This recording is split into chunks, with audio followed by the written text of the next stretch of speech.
Au nom du Père et du Fils et du Saint-Esprit. Amen. La paix de Jésus soit dans votre maison.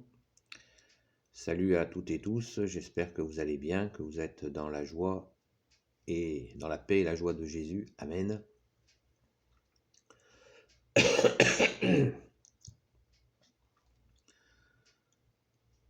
Il y a tant à faire. Tant à faire. Il y a ce temps, on parle du second avènement. Bon, là, on vient de Noël, nous sommes en pleine période de Noël. Noël qui est non seulement un jour, mais qui est cette période où nous sommes dans cette joie de Noël. Merci Jésus. Merci Jésus d'être venu, de t'être fait homme, toi qui es Dieu. Dieu qui s'est fait homme, c'est notre foi. Et nous entendons parler régulièrement, et nous en parlons entre nous, du second avènement de Jésus, qui, comme il l'a dit, ne reviendra pas comme la première fois. Là, son retour sera dans la gloire, sur des nuées d'anges. Et la Sainte Écriture nous précise qu'il vient sur ces nuées d'anges et qu'il vient s'asseoir sur son trône pour installer son royaume définitif.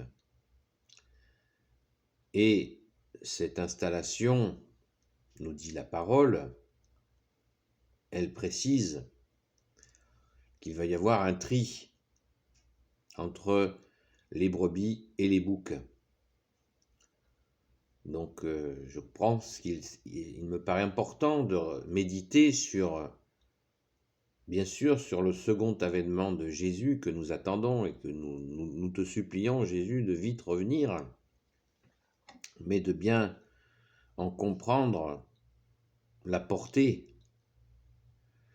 Comme je vous le dis souvent, il y a l'agenda du mal et l'agenda de Dieu, le Père, le Fils, Jésus et le Saint-Esprit.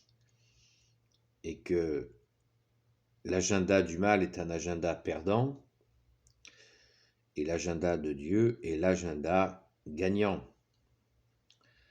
Et quand Jésus va s'installer sur son trône, eh bien, il y aura le tri entre les brebis et les boucs. Jésus l'a précisé dans sa parole, je vous la mettrai dans les commentaires. Elle est très très importante, car Jésus nous dit, vous qui avez nourri les affamés, donné à boire aux assoiffés, qui avez été visiter les malades, qui avez accueilli l'étranger, qui avez été visiter celui qui est en prison, vous qui avez libéré les captifs, eh bien, venez les bénis de mon Père à ma droite, venez, mettez-vous sur le côté droit et entrez dans le royaume qui a été préparé pour vous. Et Jésus rajoute, et vous qui, il précise à ceux qui ont fait toutes ces belles choses, qu'à chaque fois qu'ils l'ont fait, ces gestes envers des petits, eh bien, Jésus dit, c'est à moi que vous l'avez fait. Venez les bénis de mon Père.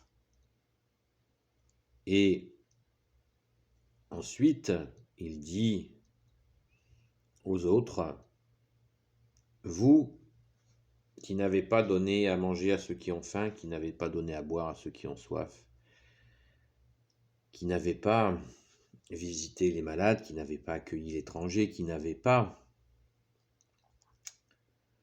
visité le prisonnier, qui n'avez pas libéré les captifs, eh bien, à chaque fois que vous ne l'avez pas fait à un de ces petits, c'est à moi que vous ne l'avez pas fait. Mettez-vous sur le côté gauche et allez dans le feu éternel, dans le lac de feu préparé pour les anges déchus. pour y brûler éternellement. Voilà le message de l'arrivée, le second avènement de Jésus est très puissant puisque Jésus arrivera sur ces nuées d'anges, mais il n'arrive pas pour se croiser les bras. Il vient s'asseoir sur son trône et régner.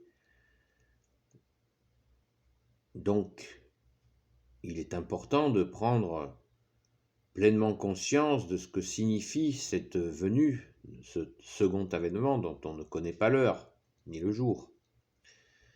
On n'en sait rien, mais on sait que le mal étant très fort en ce moment, eh bien, ça secoue et ça nous interroge. Ça nous interroge sur la venue, le second avènement de Jésus, sachant que, comme je vous le dis aussi régulièrement, il y a une étape intermédiaire qui est le triomphe du cœur immaculé de Marie, que nous attendons, nous l'espérons, très rapidement. Donc méditons à cela et surtout,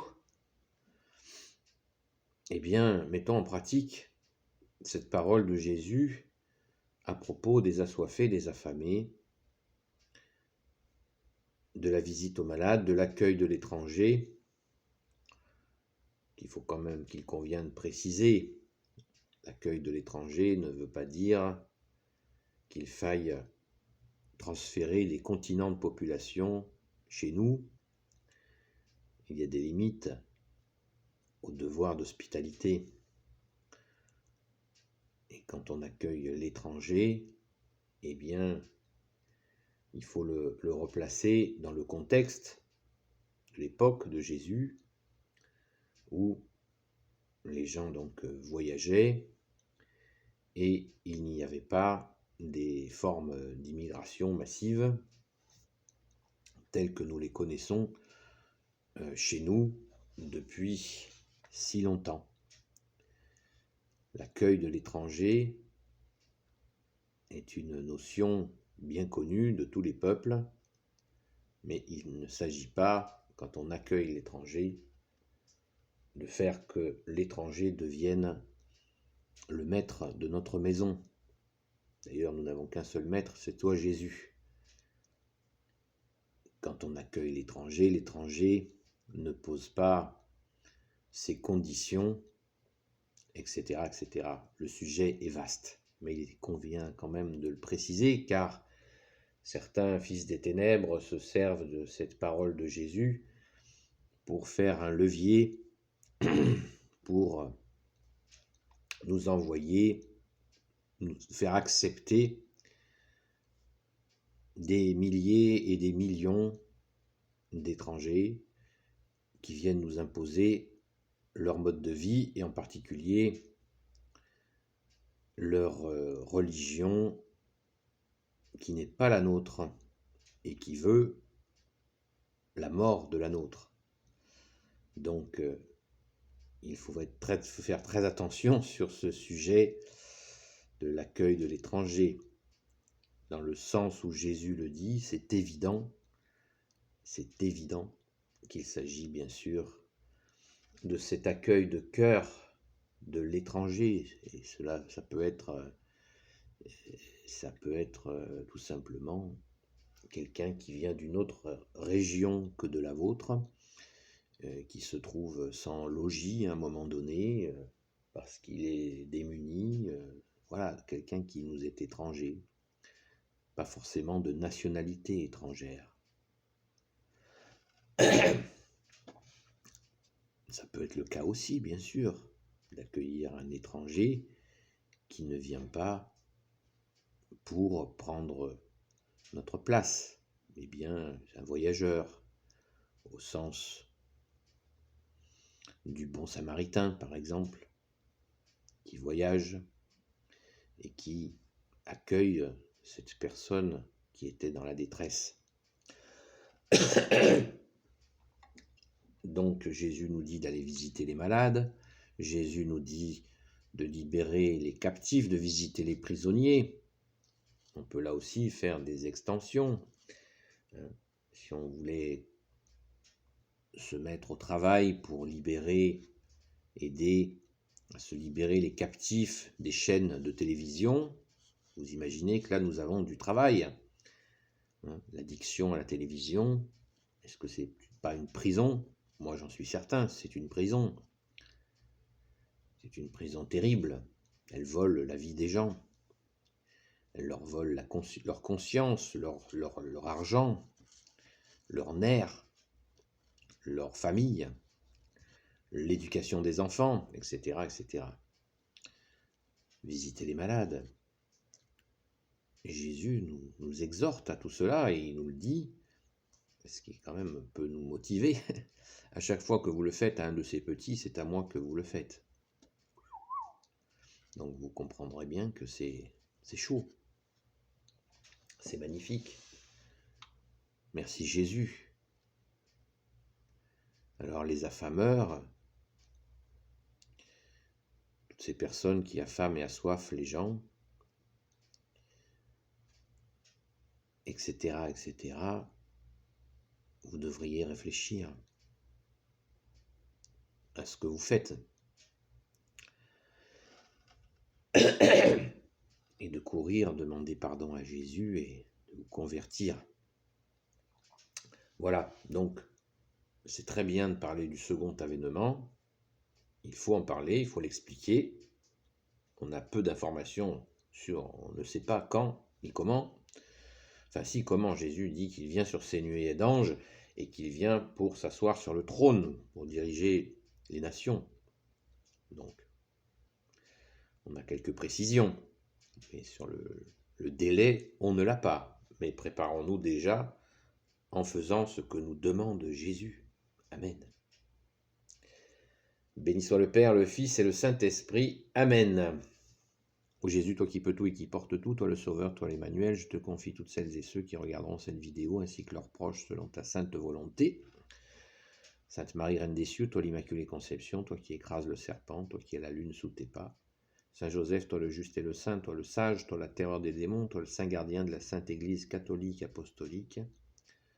Sainte Marie-Madeleine, notre chère sainte patronne, et vous tous les saints et saintes, amis de Jésus, Saint Michel Archange qui est comme Dieu, Saint Gabriel Archange, Saint Raphaël Archange et tes anges guérisseurs, et vous tous les anges qui servez Jésus, je vous confie toutes celles et ceux qui regarderont cette vidéo, ainsi que leurs proches, selon ta sainte volonté, ô Jésus.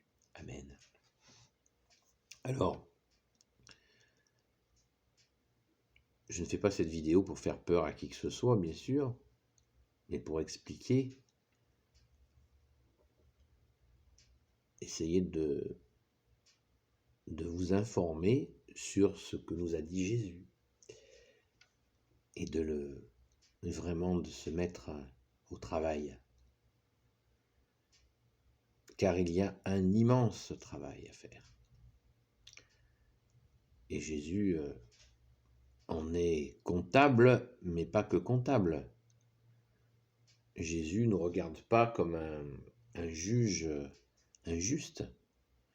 Jésus est le juge parfait.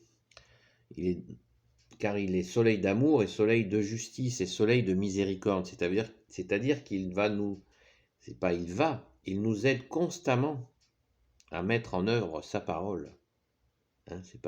Il ne juge pas en regardant, tiens, celui-là, je vais l'avoir. Non, il nous aide à justement franchir les étapes pour nous améliorer, pour faire le bien et nous donne la force pour agir du bon côté, de ce côté droit dont il parle.